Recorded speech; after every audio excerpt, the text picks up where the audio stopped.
This meeting of the Clarksville-Montgomery County Board of Education will now come to order. We'll stand for the Pledge of Allegiance and a moment of silence. Pledge allegiance to the flag of the United States of America and to the republic for which it stands, one nation, under God, indivisible, with liberty and justice for all.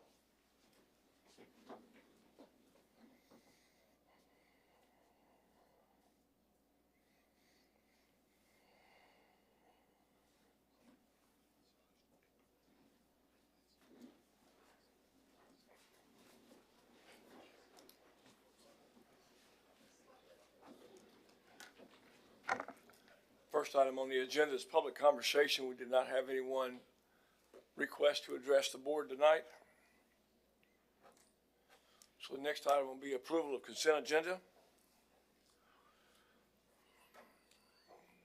I have a motion from Mr. Mabry, a second from Ms. Berry to approve consent agenda. Please cast your vote.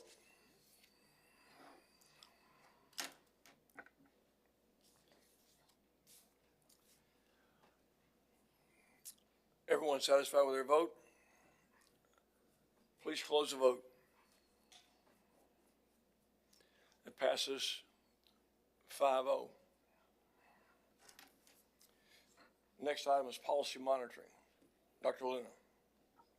Board, please find in your board packet information on Executive Limitation 2, Communication with the Public. This executive limitation has 3 compliance expectations to assure that the Director of Schools adequately informs the public about the condition and direction of the district. A number of feedback opportunities have continued this year with stakeholder and advisory groups. Senior leadership team members lead these communication groups and provide information requested by the group's constituency. Also, the district website offers several ways in which feedback may be provided using the continuous improvement process. In partnership with Upbeat, a robust survey was dispatched to all school-based employees with nearly a 90% response rate. Parents were surveyed in the fall, and another will go out this spring, as well as an all-employee survey. Additionally, the district's strategic work is presented to all stakeholder groups. Finally, the financial state of the district is audited annually and quarterly reports are provided to the board and county commission. Chairman Griffey, this concludes my update for Executive Limitation 2. Thank you. Is there a motion to accept the report? Have a motion to accept. Is there a second? Have a second. Any discussion? Please cast your vote.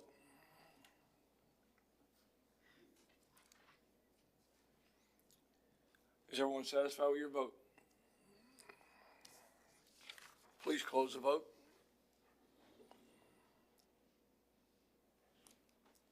It passes 5-0. Next item is school year calendar. Dr. Linda Vetter. Board, please find in your board packet information on Executive Limitation 9, School Year Calendar. This executive limitation has 3 compliance expectations to ensure the Director of Schools prepares a district calendar and school calendar that best meet the instructional needs of students. The school calendar for 26-27 reflects the requirements outlined in Executive Limitation 9.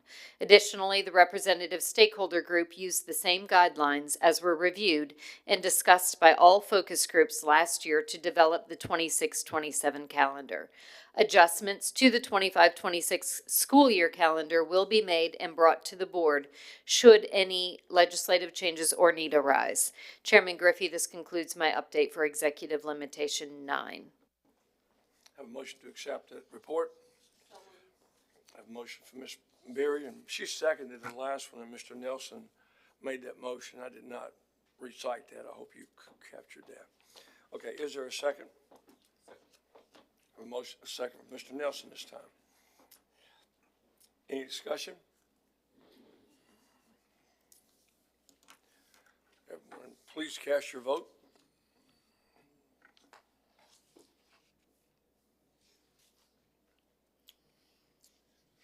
Is everyone satisfied with your vote?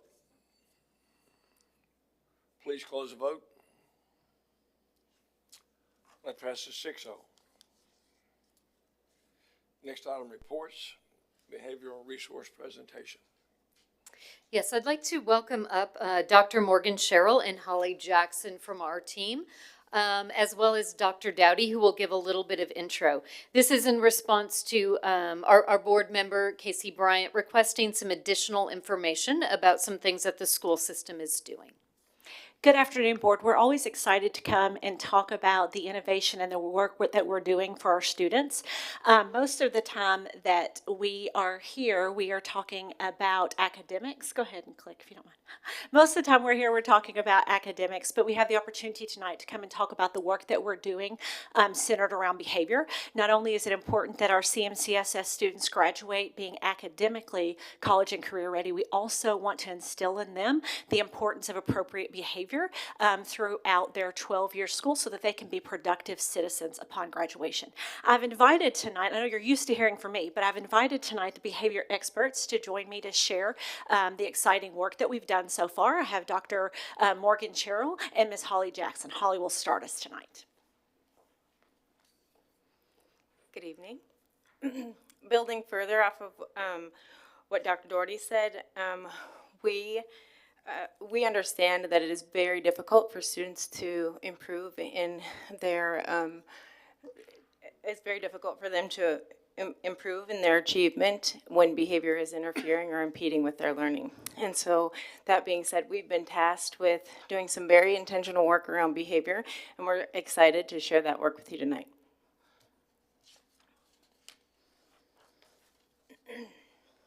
We're going to begin with a national poll that is representative of some teacher opinions on behaviors in the school setting. 82% of teachers nationwide believe that COVID-19 had a very negative or somewhat negative effect on student behavior, and 49% of teachers nationwide rate behavior as fair or poor in the schools. So it's no secret that behavior is in the schools has been on the rise in both frequency and intensity and in the school setting. But what this poll indicates is that although this is a nationwide trend, it is not anything that is specific to just CMCSS.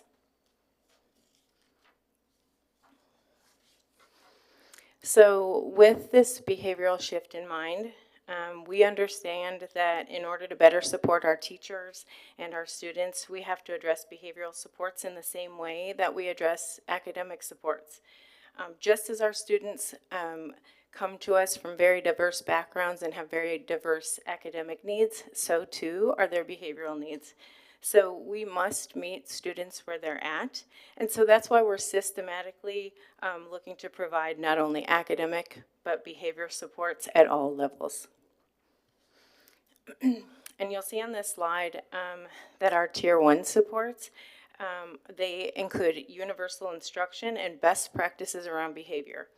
Our Tier 2 supports are systematic group or individualized interventions, and our Tier 3 supports are intensive and individualized targeted interventions.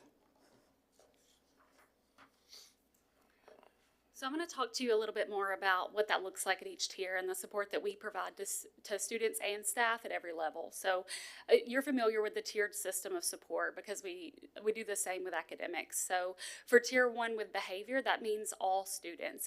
And basically what that means is that we're implement practices at Tier 1 that the majority of our students are going to come in and benefit from. But we realize that we have teachers coming in through unique pipelines and that not all of them have the classroom management and the tools necessary to be able to step into a classroom and know the procedures and the things that need to be in place before students are ready to learn. And so at the Tier 1 level, we have classroom management training by our district behavior team. But classroom management is kind of a vague word, and so we've broken that down into the 8 effective classroom practices. And those classroom practices are our common vocabulary for the district.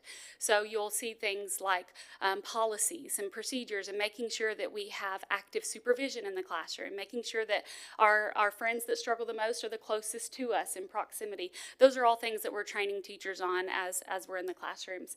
And then we monitor our flagged indicators. And our flagged indicators differ by building, but what that typically entails is, like in one building, a certain amount of office visits may tell us, hey, we need to look into this student, a certain amount of absences, maybe some grades. And so each building has a set of flagged indicators that we look at and monitor to make sure we're ahead of the problem behaviors.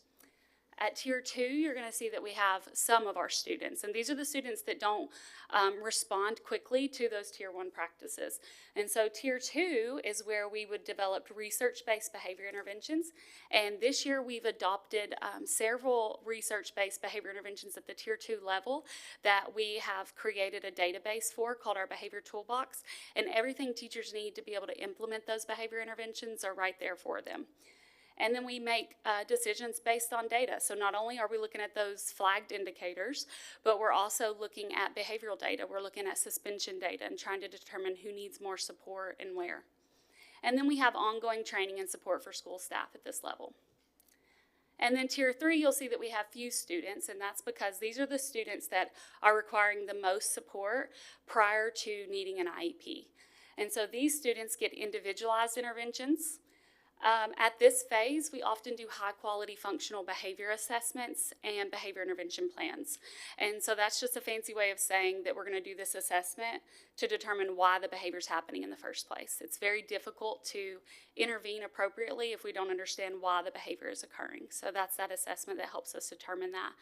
And then we have personalized trainings for teachers and staff at this phase.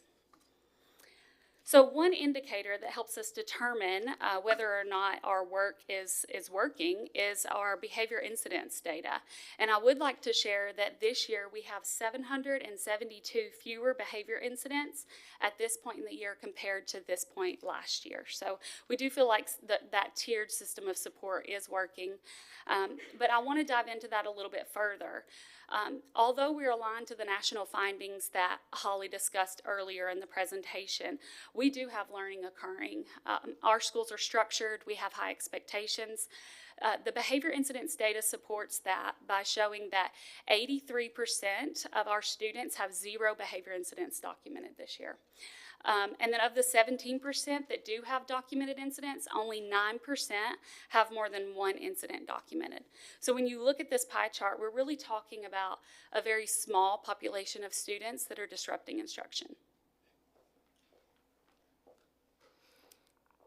Here you'll see a visual representation of the structure of our district behavior team. We have paid specific attention to the behavioral needs across our district and built this team in order to provide teachers and staff with very intentional behavior training and supports.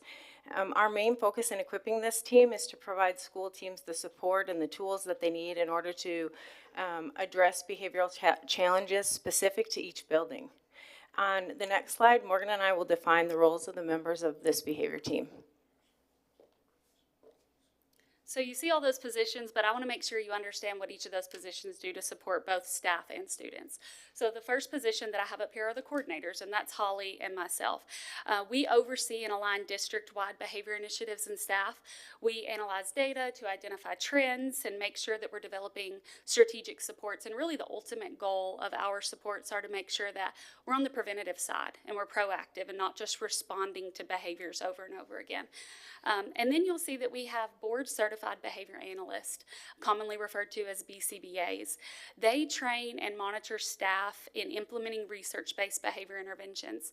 And for those of you who aren't aware, a BCBA is the gold standard in the field of behavior. There really isn't a higher certification that you can maintain in the field of behavior right now, so they really give us quality insight into determining why behaviors are occurring and how they might manifest in the school setting. They also monitor and evaluate the effectiveness of the support we're providing, because it's one thing to say that we're providing support, but we also need to know that it's research-based and that it's actually making a difference.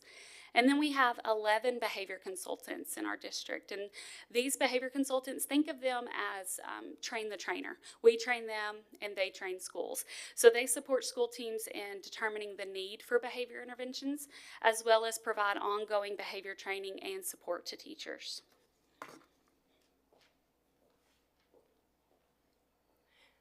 Next, we have our newest members of our team, and they are our itinerant registered behavior techs and our CMCSS behavior technicians. There are a total of 13 itinerants, and this team is comprised of our most experienced educational assistants. 8 of these itinerants are registered behavior techs, and the other 5 are CMCSS behavior techs. All 13 of these itinerants provide direct interventions to students that have the most significant needs, and they have support, direct support from our BCBAs and schools across the district. They model behavior interventions for school teams under the direct supervision of BCBAs. The registered behavior techs in particular must spend 5% of their time under that direct supervision of our 3 BCBAs to maintain their licensure. Our behavior techs, while they don't have to maintain a licensure, they do still receive specialized training and support from our BCBAs, and again, there's no licensure required. This system allows us to provide not just direct support and team training simultaneously when students exhibit severe behaviors, but it also allows us to them to be the boots on the ground and really give some in-depth training to the school teams. And this innovative system of itinerant support training is now being replicated in other districts across the state. Additionally, we have student success coaches where our itinerants provide student-specific support. Our student success coaches are able to provide Tier 1 support in classrooms when teachers are receiving that individualized training specific to those eight essential classroom practices that Morgan mentioned earlier. So you may be wondering what a registered behavior technician is, so we did want to provide a little bit of clarification on that. The registered behavior technician credential is overseen by the Behavior Analyst Certification Board, or the BACB, and it's an international nonprofit organization established to meet professional credentialing needs in behavior analysis. Basically, it just makes sure that we're trained and ethical, and that we have people that are working with our neediest students that are qualified to do so. So with this behavior team, now that you understand what each of them are designed to do, we want to make sure you're aware of our focus, because we have to make our work intentional, and we have to make sure that everybody's working towards the same goals. And so we have 3 focus areas as a behavior team, and those are collaborative behavior team meetings, functional behavior assessment and behavior intervention plan support, and building capacity in staff. And I'm going to go a little bit deeper into each one of these focus areas so you understand why that's on that Venn diagram. The first area of focus is building capacity, because just as I said, if we're saying that we have behavior staff, we have to make sure that our staff is in fact trained in behavior and providing quality interventions. In 2023, or last year, behavior was last year's top requested learning, with 50.4% of respondents selecting it as a top priority. So in the survey that Professional Learning sent out, 50.4% of respondents selected it as the top priority. It was the #1 requested topic for all 3 levels, elementary, middle, and high. And this year, although it's still in the top 10, we've dropped down to 6, which I believe is due to the quantity and quality of the behavior trainings that we've been offering to the district.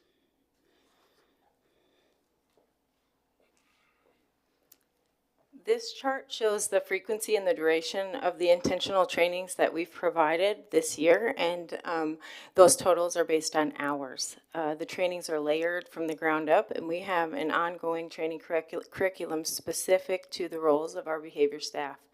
So prior to this year, we provided much less training specific to behavior due to having less resources to do so.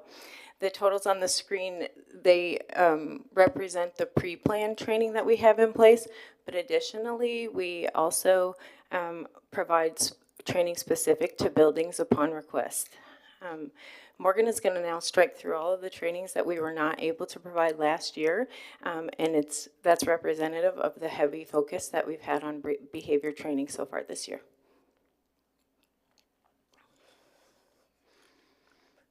So we've previously explained the role of our district behavior team members in building capacity across the district. Here's some data that illustrates how our district team has supported teachers so far this year.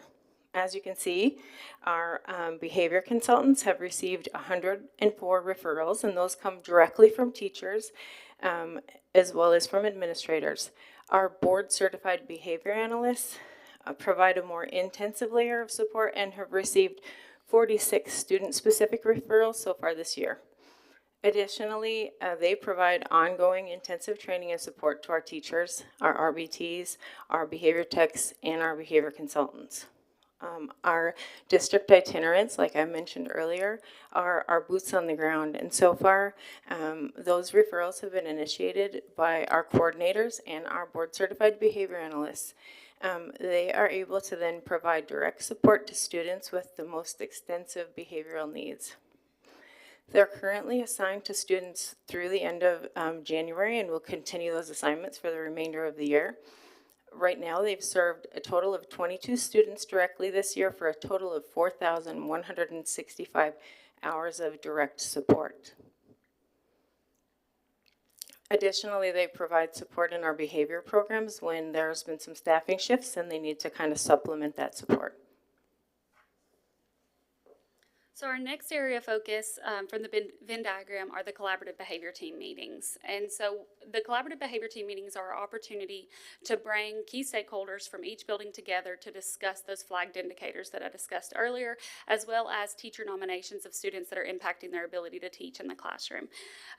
Fortunately, last year I got to lead a behavior pilot for the district where collaborative behavior team meetings was a large component of that, of laying the groundwork for holding those meetings, what they look like, and how they impact students being in and out of the classroom. We had 4 elementary schools and 8 middle schools participate in the pilot. And this year, we now have 25 elementary schools, 8 middle schools, and 4 high schools participating in collaborative behavior team meetings. And we do feel that that's making a difference in our preventative measure of being able to identify these students before they're to the point of behaviors that are impacting everybody's ability to learn.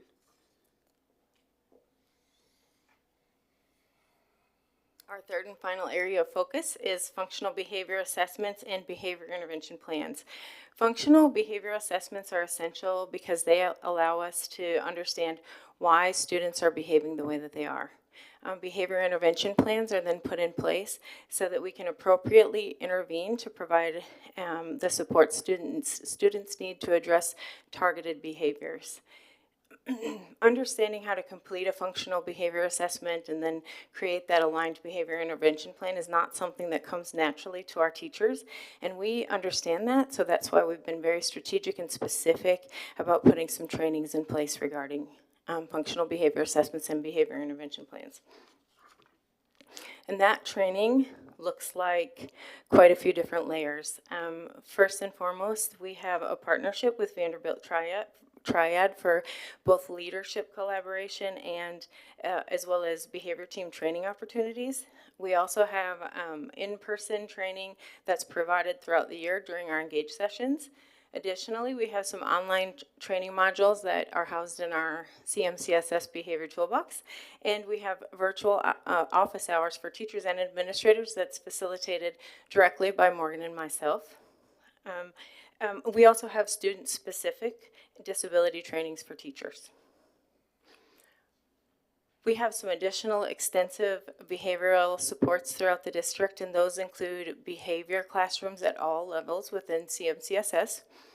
That also includes a partnership with a day school for students who exhibit our most significant behavioral needs, and that day school is in Nashville. And we also have contracted support through outside agencies. So when everybody on our behavior team is tasked out serving students in our buildings and we might need an additional layer of support, I can reach out to some of those contracted personnel to provide us another layer.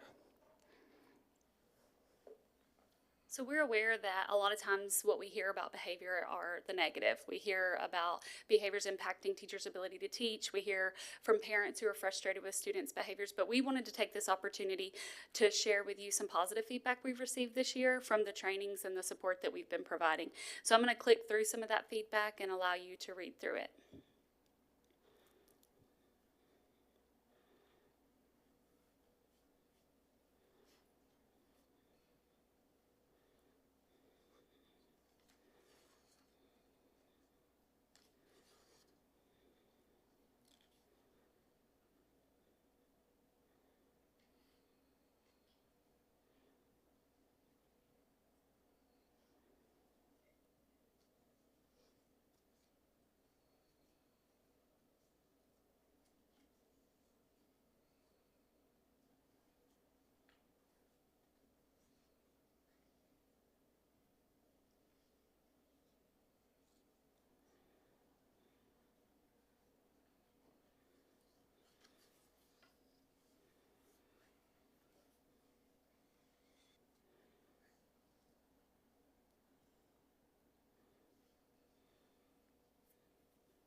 So in addition to this feedback, I also want to share the impact of our Upbeat survey that we send out.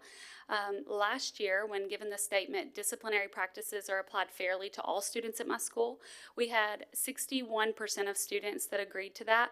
This year, we've increased that by 7 points, and so we now have 68% of teachers that agree with that. Last year, with the statement, rules for student behavior are consistently enforced by teachers in this school, even for students who are not in my class.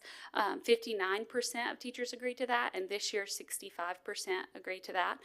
We've had a heavy focus on training bus drivers and bus assistants this year, and so I do want to share that our bus driver staffing fill rate was at 60% for the 2022-23 school year, and this year we're at 83%. And in addition to that, bus driver resignation due to student behavior has gone from 15% of the resignations to just one employee this year. So we believe that the right work is proactive. We believe that these three focus areas help us guide our teams and help us to guide that support. And that's collaborative behavior team meetings, support with teams in the functional behavior assessments and the behavior intervention plans for our needier students, and continuing to build capacity in staff so that they feel more confident supporting students who come in with diverse needs. And now we have questions.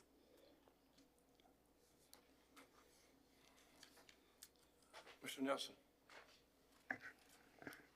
Good evening, and thank you for that presentation. Outstanding job, and I'm glad that you guys are working for our district and making a difference. And you know, I think it's shown in the reduction in the number of incidents from this year, over 700. That's amazing. My question is at what point, if any, do you have that parental interjection where the families are actually brought in, and what's been the support from the parents and that level of their buy-in to the program, and does that matter to you? Yes, so last year we actually provided many parent trainings from Tier 1 to special education. We began writing actually parent support into some of our behavior plans to where we had parents actually come to the building and we modeled interventions for them and helped them understand how that could be replicated at home. And then moving forward this year, we actually on Cinco de Mayo, we are having a parent engagement session about behavior, and that information will be going out to the community soon. And you've had great support from parents, I take it? Unfortunately, with our parent outreach groups so far, where we've invited parents in, it has been difficult to get them to show. And so we're working on incentivizing that and making it more appealing by providing childcare, free food, trying to do all the things. But I have found more participation whenever we do that through the behavior intervention plan process, where we say, this is what the work that we're doing in the school setting. Here's how you can help. I'm willing to meet you at the building once a week if you're willing to come up here and let me show you these strategies. Okay. And are you seeing more success with the parents that do participate versus those that do not? Definitely. Okay. Thank you, and thank you for what you do. Yeah. Ms. Bryant. To do it. That go? Okay, thank you. Just you guys, there's a big significant after COVID at the beginning of your presentation. Thank you, by the way, for coming. Were there any other policy changes or any significant things that happened besides obviously COVID during that time you think that impacted the behavior issues? I can't speak to that right off, but I can get that information to you. Okay, thank you. And what is your plan moving forward? Have you discussed about what this looks like long term? Are you going to continue doing this program? Do you have other ideas? Yes, we're definitely continuing, and I think it's all about analyzing our data. And some of that data we shared with you tonight, but we have a ton of data that supports the work that we're doing. And it also comes back to teacher efficacy and how the teachers feel about the work. And so there's been many surveys that go out, but also us participating in these collaborative behavior team meetings and being very boots on the ground that helps us know that we have to continue in this direction. Sorry, just one more thing. So just to clarify, the team meetings, the teachers volunteer to be a part of these meetings, or they have to? All of them have to? No, actually every building has a team that they've identified as their behavior support team. And so they go through training to be able to participate in these meetings. And for the very first meeting of the collaborative behavior team meetings, the teachers make the referral, but the behavior team, it's not a meeting that the teachers have to participate in until we determine this might be a student that needs a behavior intervention plan. And from there, we come up with training that teacher might require to implement the behavior intervention. Gotcha. Thank you. Yeah. Mr. Mabry. Hey, thank you all for coming today. Appreciate you all very much. You mentioned there are 772 less this year. What is the total number? I don't have that number right off, but I can get that to you. Okay, great. That'd be great to know it out of what. Absolutely. So, Ms. Bryant had a question about COVID and if anything changed about that same time frame. I believe, if I'm not mistaken, that we went from point system to tier system around that time frame. So, if that's correct, I'm now looking at Mr. Slight. You may know that question. I think it was about 3 years ago when that happened. So I'm curious, this could be a thing you get back to me on, that what does the data say in regards to that system and its data on behavior to this tiered system that we're in now and its data on its behavior, which one has benefited the most? Because we've had a couple years into this and a couple years on the other side of that. So I'd be curious to get that data back from you guys. Yeah, I can't speak quantifiably about that with actual numbers, but I can speak to the preventative measures that are in place due to the tiered system. As a behavior analyst myself, if you call me into a room of escalated children that are already displaying the problem behaviors, I'm going to be like, we have a lot of work to do. But if you call me in ahead of time and I can help you implement strategies on the front end to prevent the problem behaviors from happening in the first place, that's our wheelhouse. And so the tiered system allows us to make sure that we're in that wheelhouse. That makes sense. I appreciate that. You gave us some teacher survey data. By the way, the bus driver retention data is incredible. So We've had fun training bus job. drivers. great job. All you guys get kudos for that. The Upbeat survey I'm reading here, the certain type of questions. So I guess I have a question is, do we have any survey data from teachers that talks about just overall, how they feel about the overall behavior in the school? So we have any data that looks like that? I'll have to get you specifics, but I do know we've been working with Elizabeth Vincent on some data for our schools to help understand how they feel about the behavior supports, from self-efficacy to how they feel they've been able to provide instruction.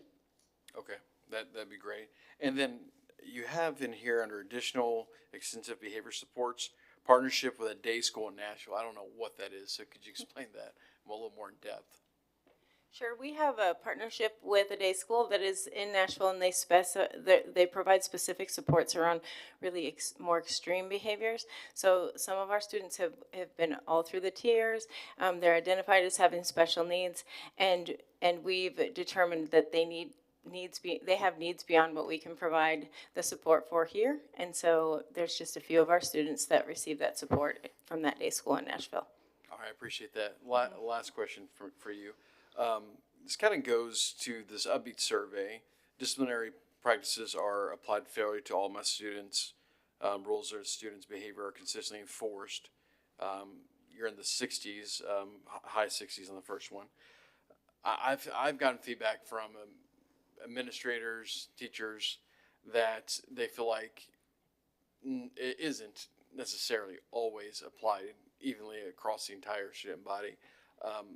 For instance, in particular, with students that could potentially have IEPs that have behavior built into it, if it's a manifestation of their behavior, then they're going to get put back in school. So one student that doesn't have that built into their IEP or behavior plan, they could be expelled. And another student that does, well, they're let back in.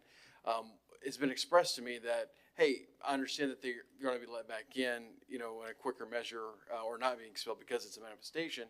But I forget the exact amount of days, but there's an amount of days that the law says you can keep them out. And I don't think that's fair to make a point for those parents to be involved, for the students to understand what had happened. Do you have any thoughts on how we could better measure that in the schools where it's being consistently done with all the students? Well, Morgan's going to speak more to the collaborative behavior team process and how we can kind of combat some of those behavioral concerns ahead of it getting to that point. But as far as manifestation determinations, I mean, we're kind of tied within the parameters of the law, and so we understand that may feel unfair, but we do follow the law, and there are legal parameters that guide us in that. Yeah. I wanted to bring it back to the collaborative behavior team meetings because I think that, I've worked in the district and in another district where collaborative behavior team meetings weren't in place. And when we got to that point of manifestation meetings, we weren't able to say that we had everything in place to support this student to warrant the discipline. But with collaborative behavior team meetings, a lot of times we're able to get ahead of that behavior. So if you do get to the point of manifestation meetings, you're much more likely to be able to say, we've provided quality support to this student. We've had the right interventions in place, and we're still displaying these behaviors. What's next?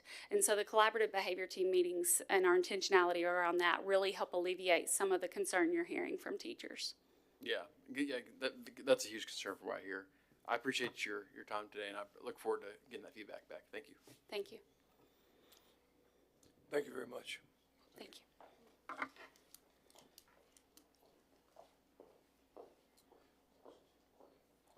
Next item for discussion and consideration is EL 14 Administrative Policy Review. I believe Mr. Mabry asked for that to be on the agenda.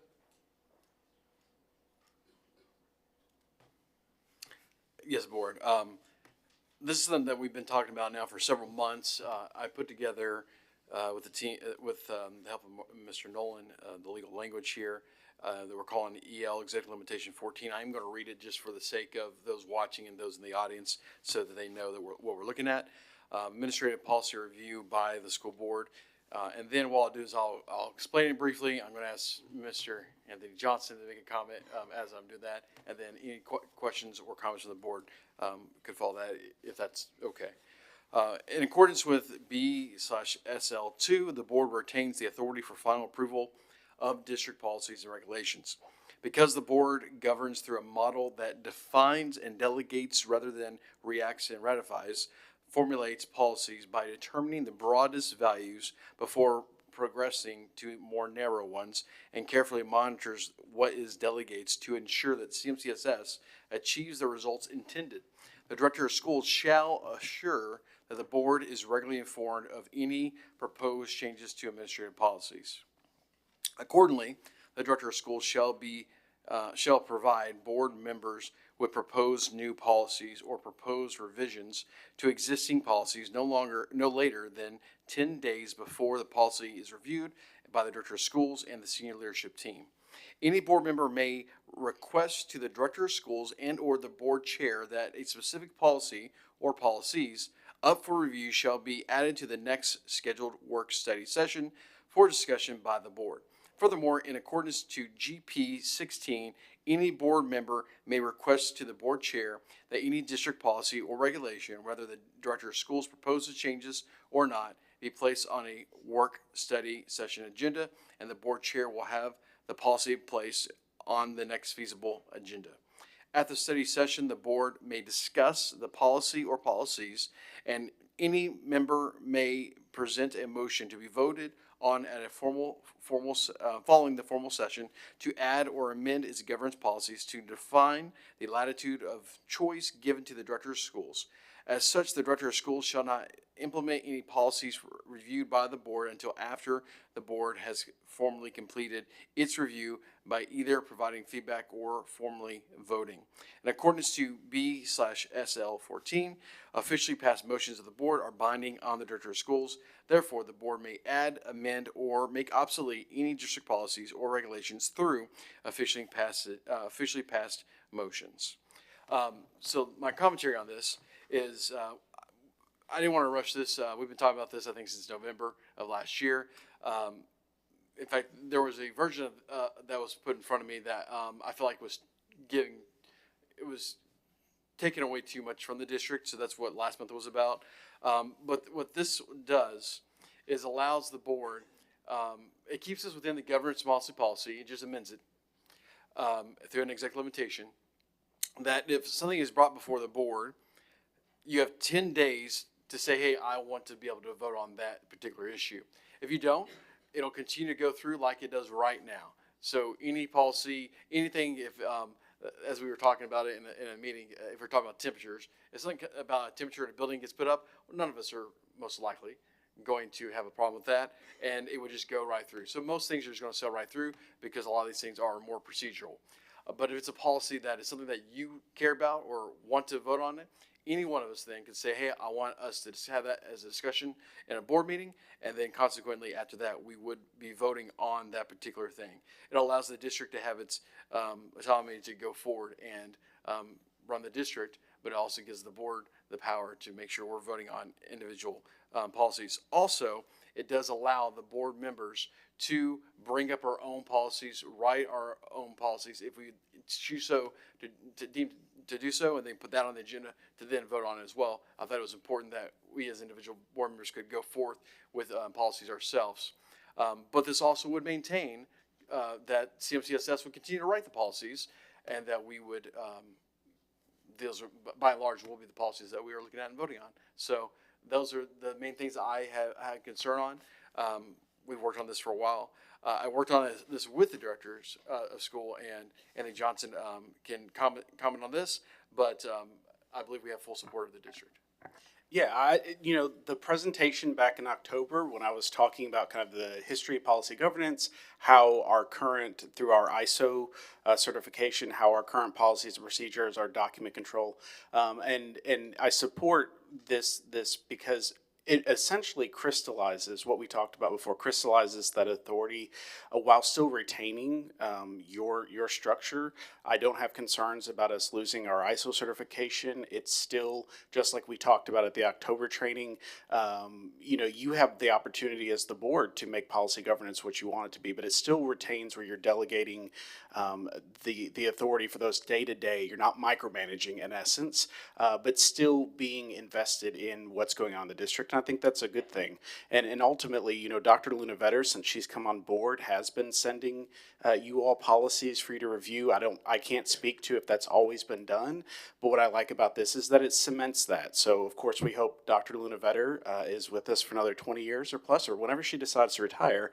But with that said, it cements it moving forward that no matter who the director of schools is, whoever is in the board, that you're staying engaged in what's going on. So I think it's a good thing. I support it. And so I don't have any concerns about it changing major structural, anything from the way that we operate now.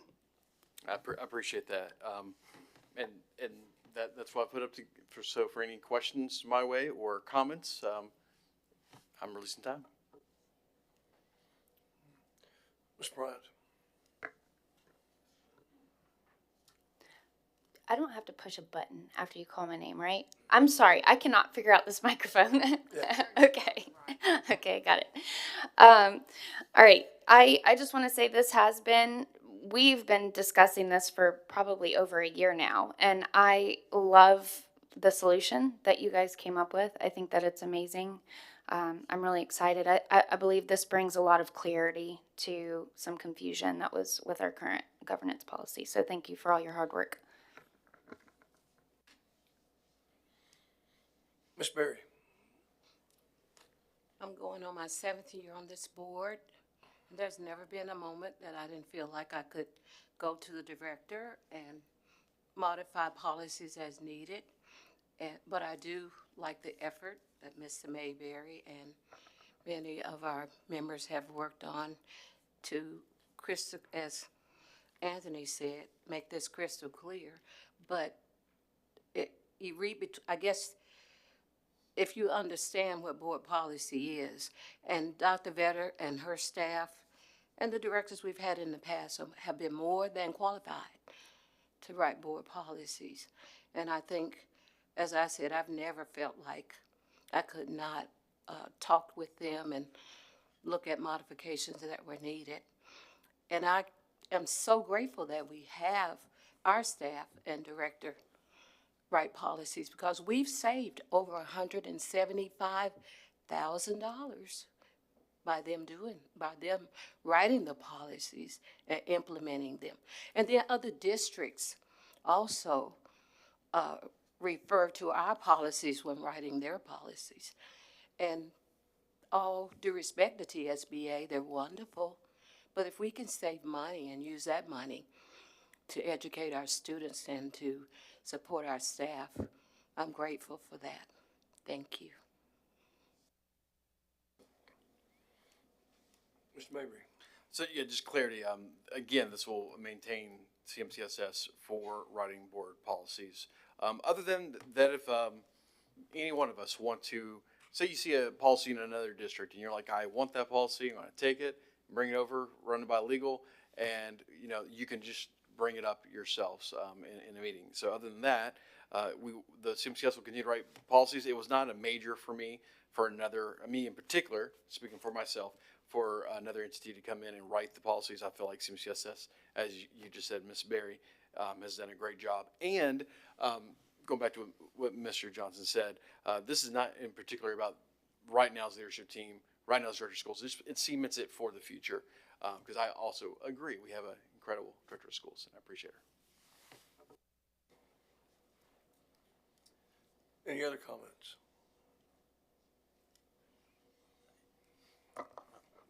Mr. Nolan? Let me just say, just to clarify, to make sure everybody understands. The proposal by Mr. Mayberry is to make an additional EL 14. There's no EL 14 now. So it would be, if the board passes, it will add an additional executive limitation to your policy governance. Policy governance, as you know, has been reviewed and modified in the past. I expect it'll be reviewed and modified in the future.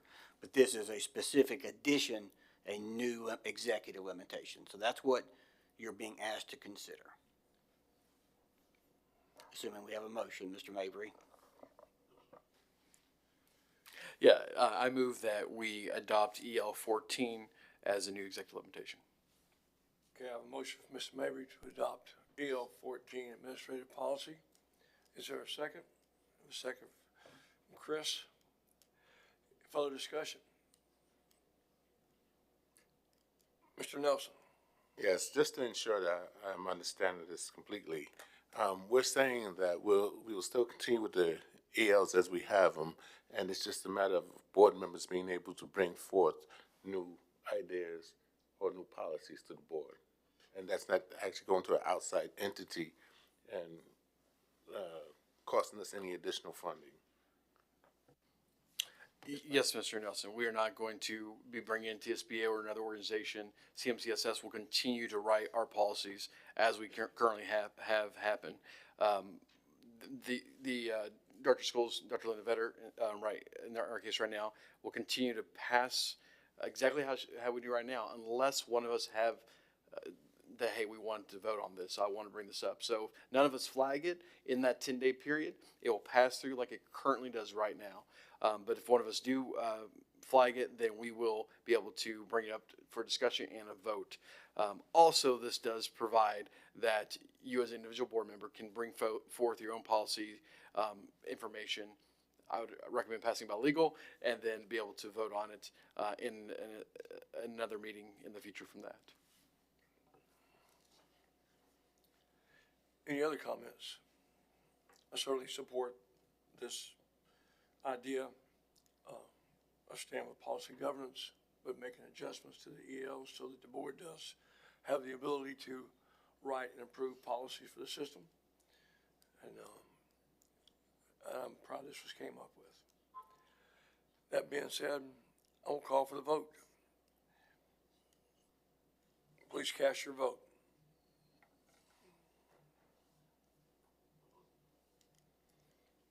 Is everyone satisfied with their vote? Please close the vote. It passes 6-0.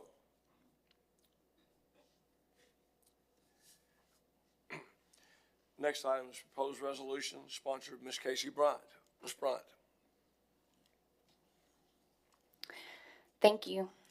So I'm proposing a resolution. I'll go ahead and read through it really quick. A resolution of the Clarksville-Montgomery County Board of Education revoking the prior resolution opposing education vouchers and establishing a neutral position. Whereas the Clarksville-Montgomery County Board of Education recognizes that education policy, including matters related to school choice and funding mechanisms, is a subject of ongoing debate among policymakers, educators, and the public. And whereas the board acknowledges that parents, students, and taxpayers hold diverse opinions on this issue of education scholarships, and it's not within the purview of the board to advocate for or against such measures at the state level, and whereas the board affirms its primary responsibility to focus on the effective governance and oversight of Clarksville-Montgomery County schools, ensuring that all students receive a quality education regardless of legislative decisions regarding school funding models. And whereas the resolution previously passed opposing education vouchers expressed a partisan stance that does not reflect the full range of perspectives within our community and should therefore be rescinded to maintain neutrality on this matter. Now, therefore, be it resolved that the Clarksville-Montgomery County Board of Education hereby revokes the resolution previously adopted opposing education scholarships, and be it further resolved that the board remains neutral on matters related to Education Freedom Act of 2025 and will continue to focus on its mission of supporting students, educators, and schools within the district. And be it finally resolved that copies of this resolution shall be provided to the Montgomery County delegation to the Tennessee General Assembly to notify them of the board's decision to rescind its previous petition and remain neutral on this issue. So just a quick comment. I understand that school choice and vouchers are a complex topic. I believe the resolution that was passed last year stating that the Clarksville-Montgomery County Board of Education opposes education vouchers no longer represents the majority of our board, nor does it represent the majority of our citizens. I want to be very clear, though, that this new resolution I'm proposing simply revokes the prior resolution opposing the vouchers, establishing a neutral position. It does not state that our board is taking a stance for vouchers.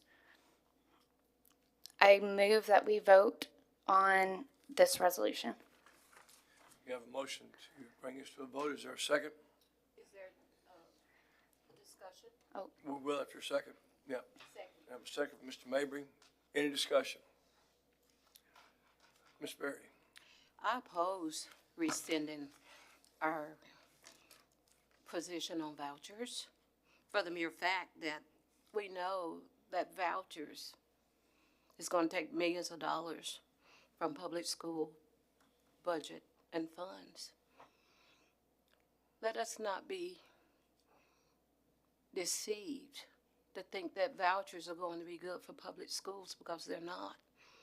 They're going to take those public school funds and they're going to use them for private schools. And I want to say, I'm just appalled, because we know that vouchers are another way to segregate our schools.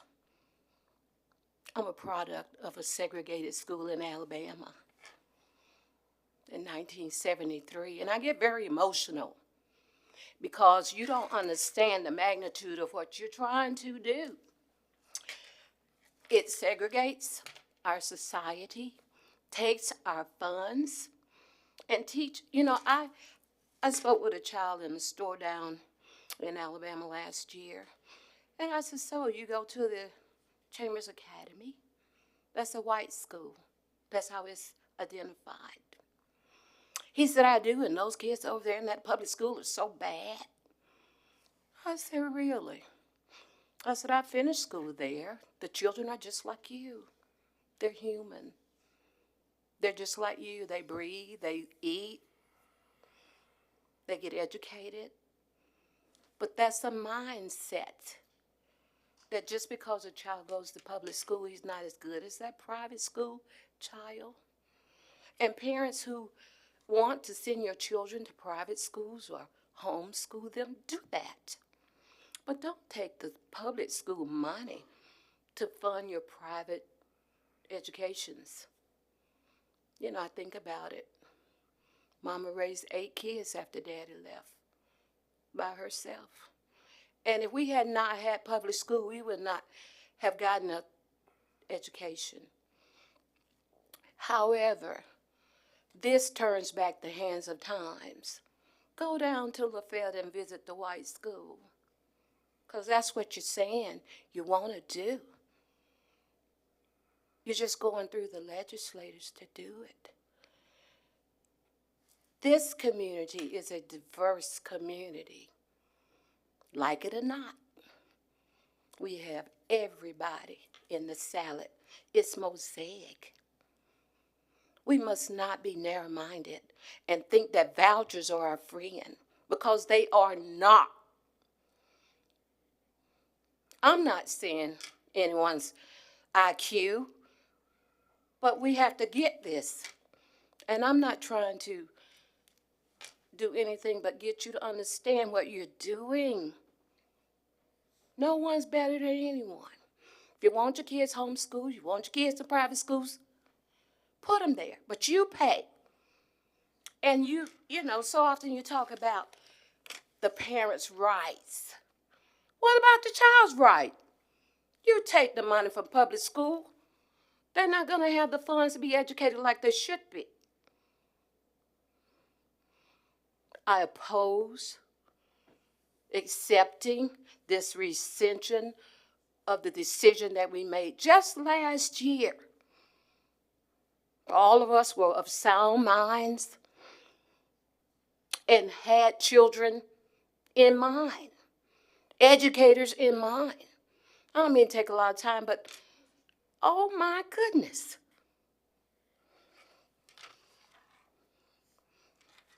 And it's a violation of the First Amendment, separation of church and state.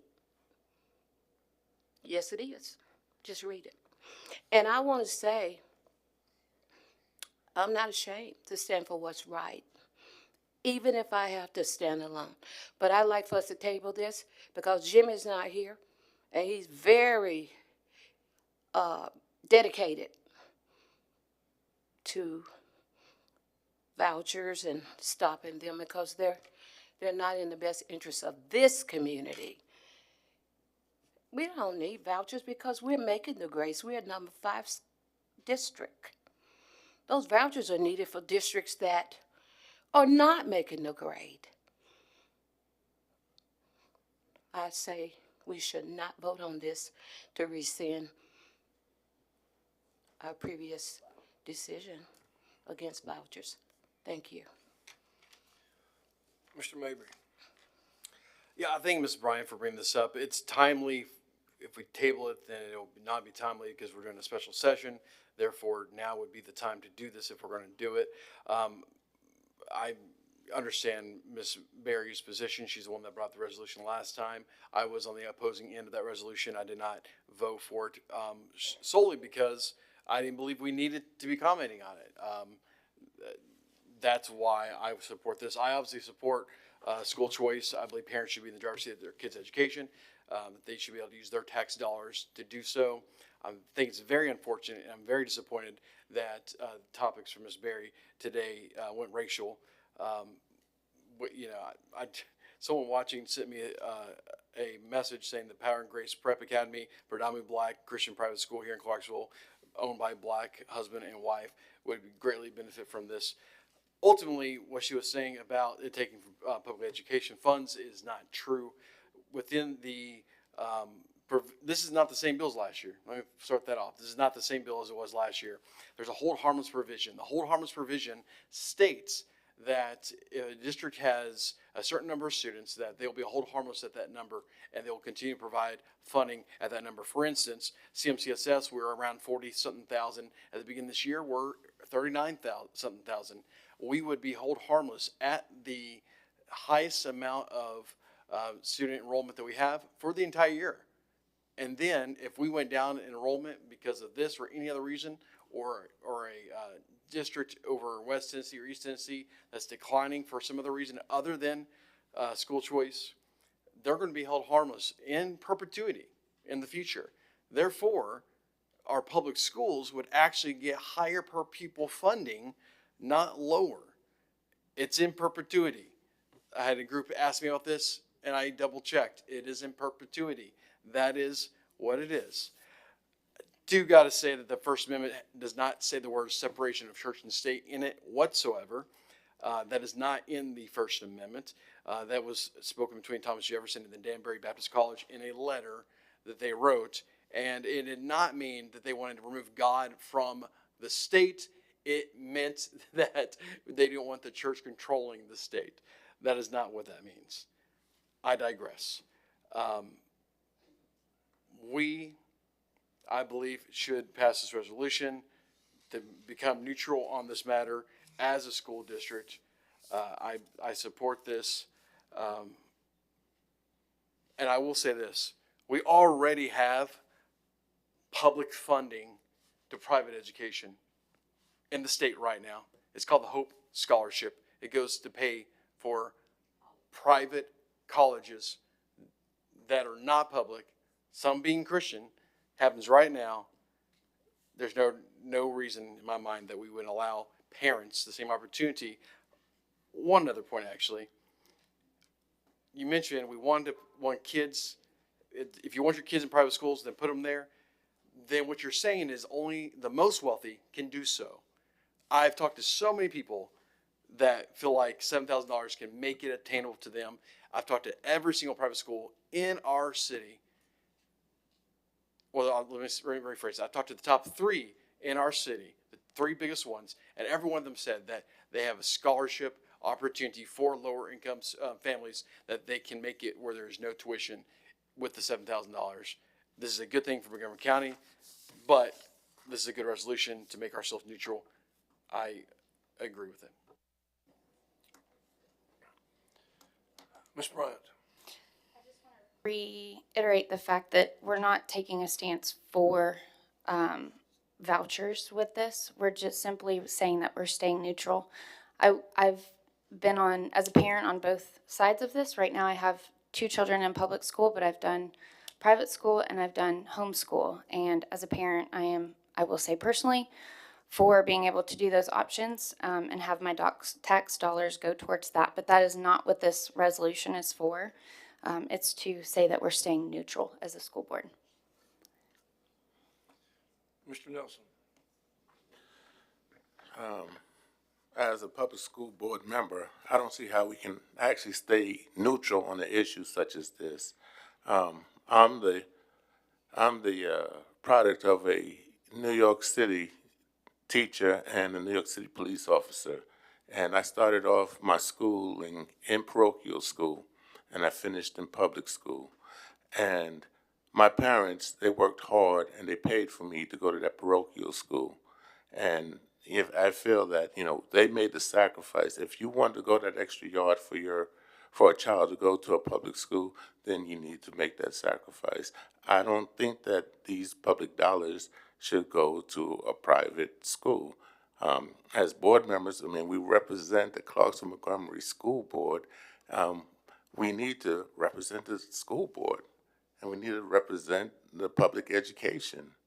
And taking money away from that, eventually what is going to happen? There have been stories in other states where they've actually did the vouchers, and the vouchers wound up taking money from the public schools, where the public schools actually failed.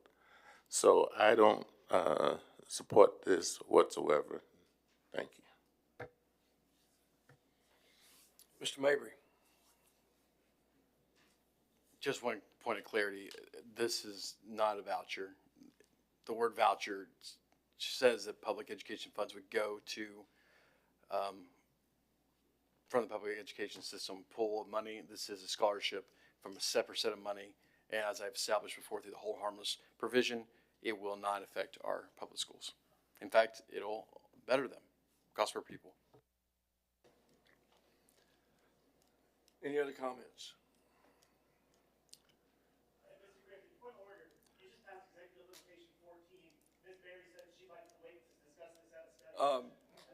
You're out of order, sir. You're out of order.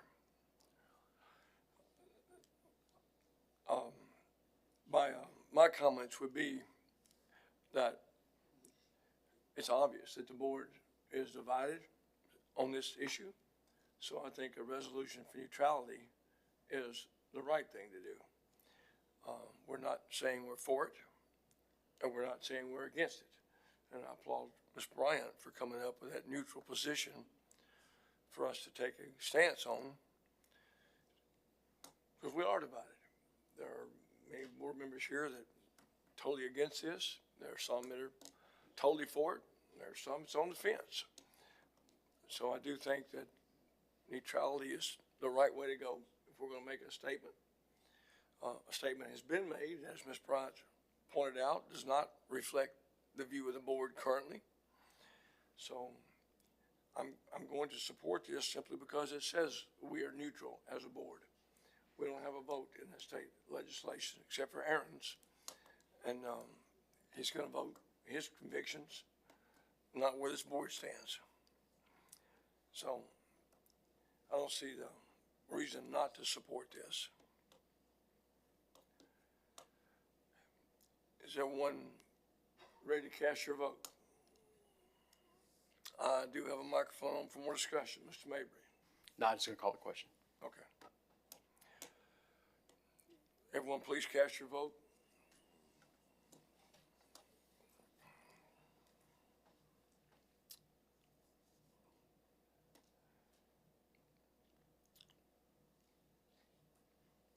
Is everyone satisfied with your vote?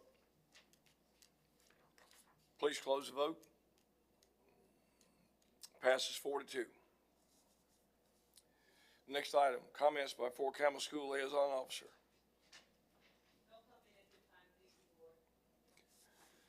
CMCA PET representative, one at a time. CMCA representative, I'm sorry.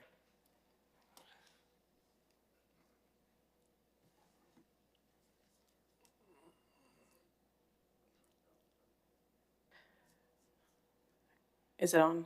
It's on. Oh, good. You're not the only one. All right. I hope I hope everyone enjoyed their holiday season. I certainly did. I spent a lot of time with family and spoiling grandkids with way too many gifts. I also reflected on the year ending and the new year waiting and spent some time with this thought. There's a difference between a gift and a right. The Tennessee Constitution declares that our state values education and requires the General Assembly to maintain and support a free public education system. Tennessee's children have a constitutional right to a public education. I've spoken about vouchers for the past few months, and I'll speak about them again today, because the 114th Tennessee General Assembly has convened and will begin considering bills directly impacting public education in Tennessee and here in Clarksville-Montgomery County. The very first bill filed for the upcoming legislative session was Governor Lee's statewide voucher plan, as we all know, a plan that diverts public funding to private schools and undermines public education in our local communities. Instead of creating new costs for Tennessee taxpayers, the General Assembly should reject universal voucher programs and instead invest in our public schools. The schools that 90% of Tennessee students attend. They should consider laws that create more time to teach and less time spent on standardized testing. They should implement initiatives to address educator shortages and ensure diverse and effective educators in every classroom for every student. CMCEA encourages the CMCSS School Board to join us in calling on the Tennessee General Assembly to fulfill their constitutional obligation to provide a system of public education for our children and to do right by all Tennessee students by rejecting the governor's proposal for a statewide voucher program. I would hope that you all would join us in contacting legislators and letting them know that our students deserve and have a right to a public education in a public school system. Vouchers are not a partisan issue. They shouldn't be. I've heard from folks on both sides of the aisle who are against vouchers. I talk to them every day. They're not a partisan issue. They're trying to be made that way. The hold harmless provision is not a guarantee for future General Assemblies. It's not guaranteed. The Hope Scholarship is not taxpayer funded. Let us together work to fulfill the promise of public education for our children and to make Tennessee and the Clarksville-Montgomery County School District the best place in which to live, teach, and learn. Thank you. PET representative.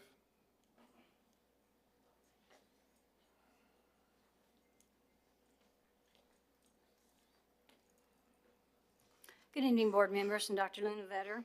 Thank you for delaying our school start tomorrow. If I could have figured out a way to wear my quilt and my bed cover this morning, I would have for car rider line. So thank you very much. I appreciate that. Just a couple of bills and talking with the legislators over the last few days. The first one that comes to mind is HB 0085, and that's extending recess to 60 minutes. And I would like to thank the board because last August we were scrambling to figure out how to build in 30 minutes of our recess time. So we found a way to do that. So I'm hoping that legislators, we can talk to them and get that back down to 30 minutes. I didn't realize that other districts across the state were still only doing 15. So kudos to our school district for getting that 30 minutes on the board there. Just some thoughts about the HB1 Education Freedom Act. Just wanting to throw some numbers out at you. Information I've received from legislators indicates that only 80% of our district's 39,500 students will benefit from this bill if passed as is, but 100% of our taxpayers will get an increase. As with any new legislation that's rolled out, there may be several additions and changes before the actual verbiage of the bill is solidified. Here's some points to consider. 54% of Tennessee counties, 51, do not have any private schools. So my question is, are the taxpayers from these counties expected to subsidize the private school tuition of students in other areas of the state? Of the 300 private schools eligible for the recently proposed voucher plan, nearly half, 48%, that includes Davidson, Hamilton, or Shelby County, each of which already have a voucher type plan in place. The average cost of private school tuition in Tennessee is just over $11,000, according to a report by the Education Data Initiative. This means that students accepting a voucher would still need an additional $4,000 to cover the full cost of tuition at the average Tennessee school. Private schools do not have to provide transportation services. This could be a challenge to those families needing those services. How do we compare test scores? Private schools are allowed to choose other nationally normed tests. Public schools do not have this option, so therefore we're comparing different test scores with different tests. And finally, the cost of implementing this plan, just to throw out some numbers. Teacher bonuses, $2,000 bonuses for 86,000 teachers amount to about $172 million. Not that I'm opposed to a teacher bonus, I'm all about that, but that's money. Scholarships. 20,000 scholarships at 7,000, each totals $141,500,000. Deductions and administrative fees, $1,500,000. Adding 5,000 scholarships in year 2 will incur an additional $35,375,000. By year 5, the total for scholarships alone will reach $318,375,000. Considering all the related implications, and I haven't even listed all of them, this could evolve into a $1 billion budgetary challenge for our state. So just some numbers to throw out at you to think about as our legislators contemplate this upcoming bill. At the end of the day, professional educators of Tennessee, our goal is to work with our legislators. We want to remind them that we need to benefit all students, not just a few. A few years ago, we came up with our motto from, I think Dr. Worthington was here, and he said, all means all. So we want to take care of all of our students, provide a quality education for all. Thank you. Comments by county commissioners?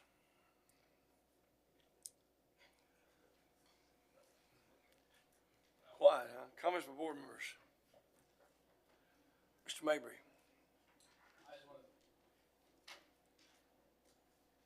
I just want to thank the board for voting for EL 14. I appreciate you guys' confidence, and we worked long and hard on that.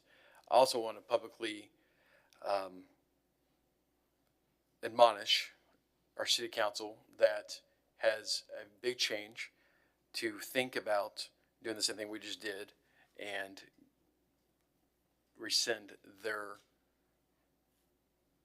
resolution that they did last year against school choice into more of a neutral stance. Thank you. Ms. Bryant. I just want to acknowledge also that Mr. Jimmy Garland is not here due to a death in the family, and just our prayers go out to him.